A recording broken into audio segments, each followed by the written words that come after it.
Hi old school fans, and welcome back. I'm Dan, the old school conditioning man, and today we're diving into Victorian bare knuckle boxing's short range striking, with backfists and inside palm knuckle, and how these punches were used in both the prize fighting ring and in self-defense for the Victorian Gent, Bartitsu, to set up grappling and clinch control. What you're about to see isn't modern boxing. Victorian era prize fighting under London prize ring rules was a completely different and brutally violent sport, with a much wider fighting style now banned under modern boxing. And in Victorian boxing, the backfist wasn't one single punch. Fighters used different backfist techniques for different jobs at close range, in both the prize ring and self-defense of the Victorian Gent, Bartitsu. First, the classic backfist of the bare knuckle Victorian prize ring method, a short circular downward scraping cutting strike that wasn't thrown for knockout power, but used to cut the eyebrow, close the eye and to smash the bridge of the nose. Also used as limb destruction, striking biceps and forearms, to deaden the opponent's ability to punch. The back fist can be thrown off either hand, but more usually the rear hand. While the fist stays tight, the arm remains relaxed and fluid for speed. The shoulder turns in, with the elbow moving slightly forward on extension, knuckles scraping down through the target. This isn't a snapping horizontal back fist, that comes later.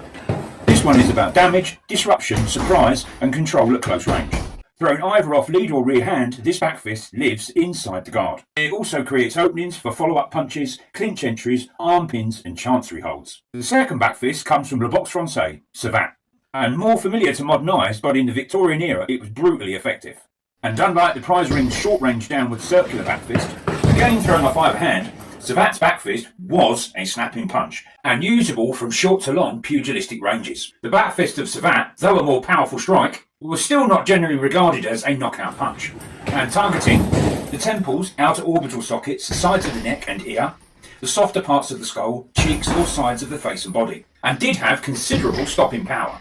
Savate's back fist was especially effective when paired with hand slaps, clearing the guard, opening a clean striking line to head or neck. And also my preferred way to use this strike. And this made the Savate back fist especially valuable for self-defense of the Victorian Gent, Bartitsu, as a second way of striking with the back fist. Though it was fast, deceptive and flowed naturally into clinch control, arm pins and throws, exactly as taught in Bartitsu. And it's not implausible that this back fist strike was used in Victorian bare knuckle prize fighting ring, now banned under modern boxing, and the perfect setup for striking with the inside of the hand.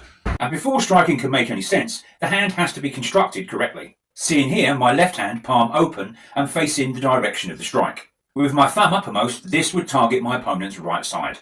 With fingers tightly bent in, fingertips pressed hard into the inside palm knuckle pads, creating a compact, reinforced striking surface. The contact point isn't the fingers, but middle knuckles landing in a whipping motion against the softer areas of the skull. Without this structure and done incorrectly, this strike can easily damage the hand. In bare knuckle boxing, a damaged hand could end a fight quickly.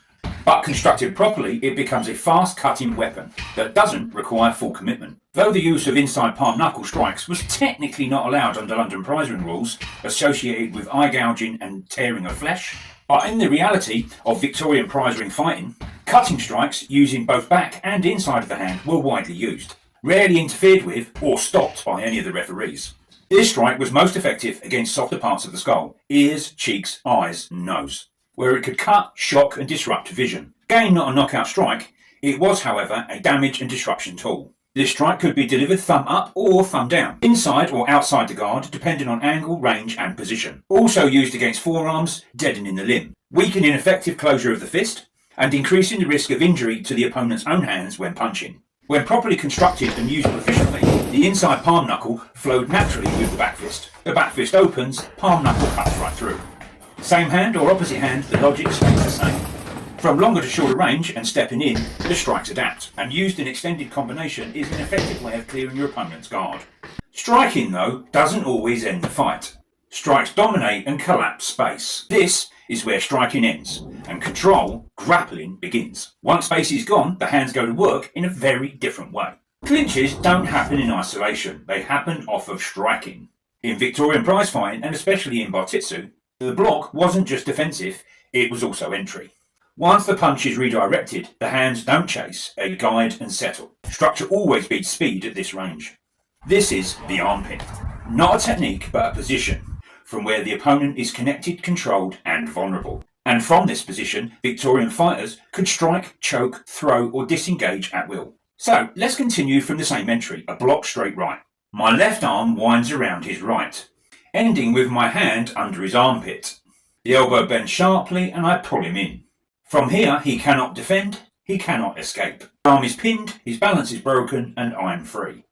Free to strike the face or body at will, and he has no answer. If he attempts to strike, the structure defeats him. With a sharp turn of the hips and waist, swings him helplessly offline. And in self-defence of the Victorian Gent, Bartitsu, our environment matters. In the narrow streets of Victorian London, brick walls, flagstone corners and stairs were our allies, as being hurled headfirst into stone ends fights pretty quickly. Folding people up like a deck chair with side control and half chancery. Again, everything starts from the straight right. And instead of simply blocking, I palm slap his tricep inwards. A classic Bartitsu and bare knuckle tactic. It overbalances him, forcing overextension. Allowing my right arm to come over, encircle his arm and neck, pulling him up and into me tight. This is half chancery. Here he is pinned, choked and dragged into my right side. He's helpless. He can't reach me, he can't strike, and he can't escape, while I am free to strike at will. And in the Victorian prize ring, his ribs and spleen are open and exposed. In Bartitsu, so are his kidneys and his spine. Nothing is prohibited. This could easily become a full choke. Under London prize ring rules, strangulation was permitted until a referee decided it to be excessive. But this perception of intent and judgment could take some time. What one man considered excessive, another may not. Rules were ambiguous and realities were contradictory. The fights always brutal. This is the human story of Victorian bare knuckle prize fighting. A brutally ambiguous sport that demanded immense personal courage from the men that fought. What you're seeing here isn't separate systems, it's a shared knowledge. The Victorian prize fighters used catch-as-catch-can wrestling. Bartitsu used the then unseen Japanese jiu-jitsu. Different names, same understanding. Misdirection of force, upset opponent's balance, and control. This entry starts with the trademark left arm chopping block, made famous by John L. Sullivan, that stopped straight punches cold. But instead of counter-punching, I feint, step in and turn inside him. My right arm comes over his shoulder and across the neck, pulling his head tight into my side. Controlling his right arm with my left, he can still swing with his free arm, but from here it has little effect. If he tries to strike, I simply drop my weight and tighten the vice. Now comes the throw. I kick his leg out with my right leg, straightening and raising it. Violently rotate my body down, taking him off his feet. I will stop here. On tarmac, I don't need to prove the move. Though to finish it, I'd swing the leg through, pivot on my supporting leg, pulling hard on his arm, putting him flat on his back.